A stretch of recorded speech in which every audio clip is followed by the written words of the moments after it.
ناظرین، کہا جاتا ہے کہ حضرت عبد المطلب کی آپ سے محبت کا یہ عالم تھا کہ کھانا کھانا بیٹھتے تو کہتے میرے بیٹے کو لے آؤ۔ آپ تشریف لاتے ہیں تو حضرت عبد المطلب آپ کو اپنے پاس بٹھاتے، آپ کو اپنے ہاتھوں سے کھانا کھلاتے۔ بہت زیادہ عمر والے ایک صحابی حیضہ بن معاویہ رضی اللہ تعالیٰ عنہ کہتے ہیں، میں ایک مرتبہ اسلام سے پہلے جاہلیت کے زمانے میں حج کے لیے مکہ معظمہ گیا۔ وہاں بیت اللہ کا طواف کر رہا تھا۔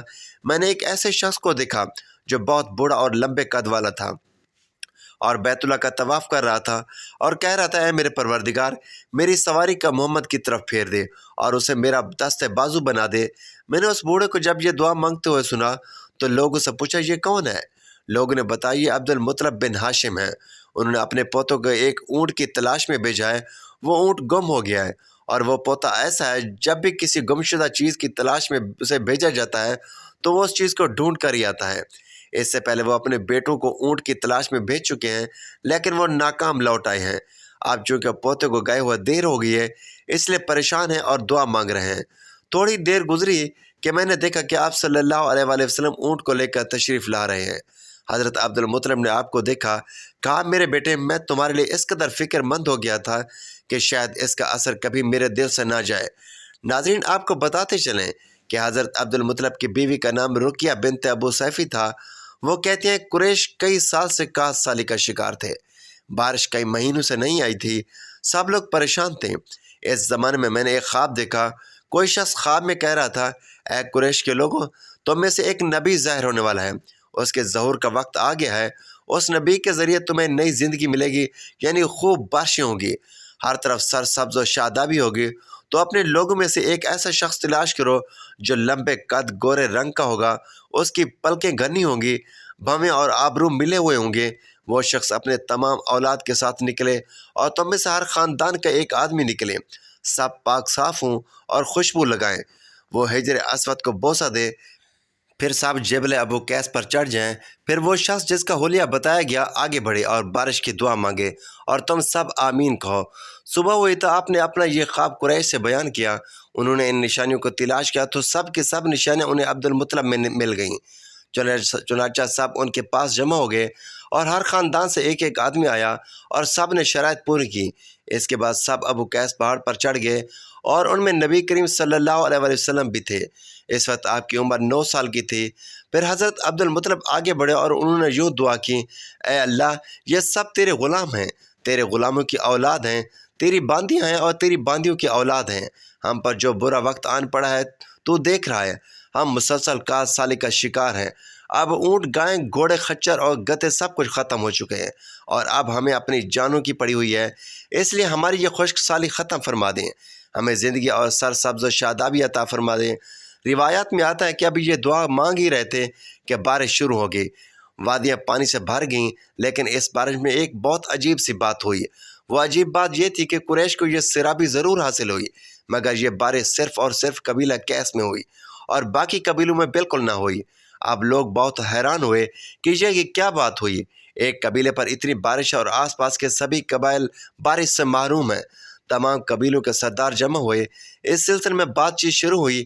ایک سردار نے کہا، ہم زبردست قحط اور خشک سالی کا شکار ہیں، جبکہ قریش کو اللہ تعالیٰ نے بارش عطا کی ہے اور یہ حضرت عبد المطلب کی وجہ سے ہوا ہے، اس لیے ہم سب ان کے پاس چلتے ہیں۔ اگر ہمارے لیے دعا کر دے تو شاید اللہ ہمیں بھی بارش دے۔ یہ مشورہ سب کو پسند آیا، چنانچہ یہ لوگ مکہ معظمہ میں آئے اور حضرت عبد المطلب سے ملے، انہیں سلام کیا، پھر کہا، اے عبد المطلب، ہم کئی سال سے خشک سالی کا شکار ہیں، ہمیں آپ کی برکت کے بارے میں معلوم ہوا ہے، اس لیے مہربانی فرما کر آپ ہمارے لیے بھی دعا کریں، اس لیے کہ اللہ نے آپ کی دعا کی وجہ سے قریش کو بارش عطا کی ہے۔ ان کی بات سن کر حضرت عبد المطلب نے کہا، اچھی بات ہے، میں کل میدان عرفات میں آپ لوگوں کے لیے بھی دعا کروں گا۔ دوسرے دن صبح سویرے حضرت عبد المطلب میدان عرفات کی طرف روانہ ہوئے۔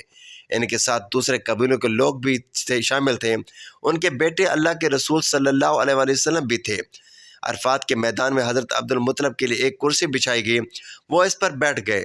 نبی کریم صلی اللہ علیہ وآلہ وسلم کو انہوں نے گود میں بٹھا لیا، پھر انہوں نے ہاتھ اٹھا کر یوں دعا کی، اے اللہ، چمکنے والے بجلی کے پروردگار اور کڑکنے والے گرج کے مالک، اے پالنے والوں کے پالنے والے اور مشکلات کو آسان کرنے والے رب، یہ قبیلہ قیس اور قبیلہ مضر کے لوگ ہیں، یہ بہت پریشان ہیں، ان کی کمریں جھک گئی ہیں، یہ تجھ سے اپنی لاچاری اور بے بسی کی فریاد کرتے ہیں اور جان و مال کی بربادی کی شکایت کرتے ہیں۔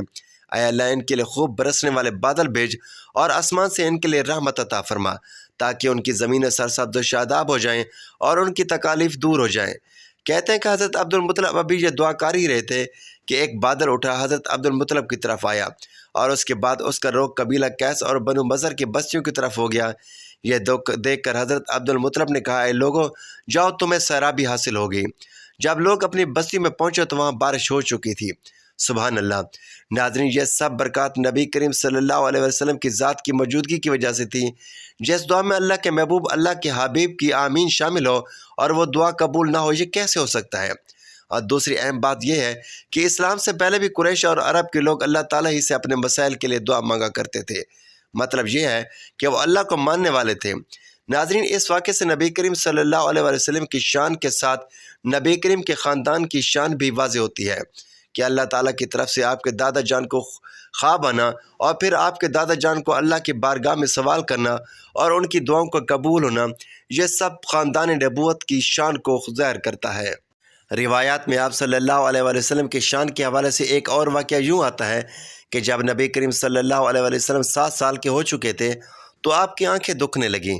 مکہ میں آنکھوں کا علاج کرایا گیا لیکن افاقہ نہ ہوا۔ حضرت عبد المطلب سے کسی نے کہا کہ عکاس کے بازار میں ایک راہب رہتا ہے، وہ آنکھوں کی تکلیف کا علاج کرتا ہے۔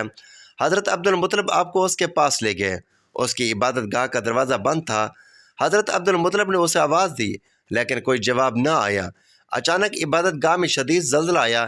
راہب نے سوچا کہ کہیں عبادت خانہ اس کے اوپر نہ گر پڑے، اس لیے ایک دم باہر آیا۔ اب اس نے آپ صلی اللہ علیہ وسلم کو دیکھا تو دیکھ کر اس کی عقل دنگ رہ گئی۔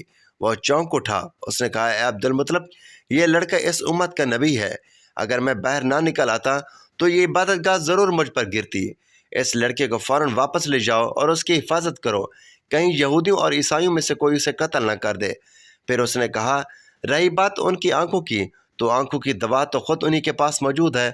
حضرت عبد المطلب یہ سن کر حیران ہوا اور بولے، دوا ان کے اپنے پاس موجود ہے؟ میں کچھ سمجھا نہیں۔ راہب نے کہا، ان کی لعاب دہن ان کی آنکھوں میں لگائیں۔ انہوں نے ایسا ہی کیا اور ایسا کرنے سے ان کی آنکھیں فوراً ٹھیک ہو گئیں۔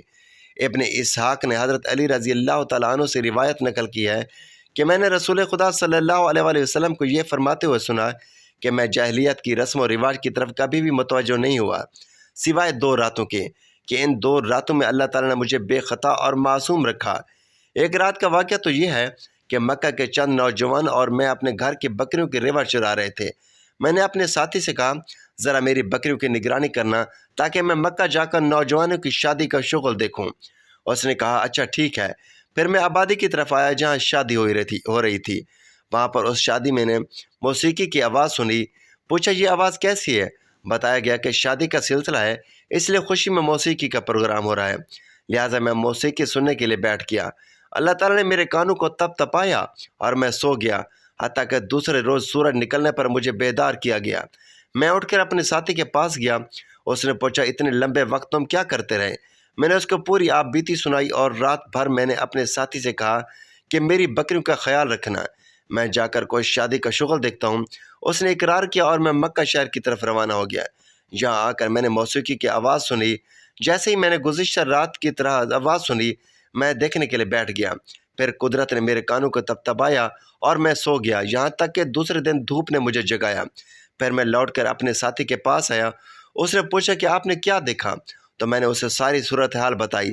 اس کے بعد میں نے نہ کبھی ایسا ارادہ کیا اور نہ ہی مجھے کوئی رغبت ہوئی، یہاں تک کہ اللہ تعالیٰ نے مجھے نبوت سے سرفراز فرمایا۔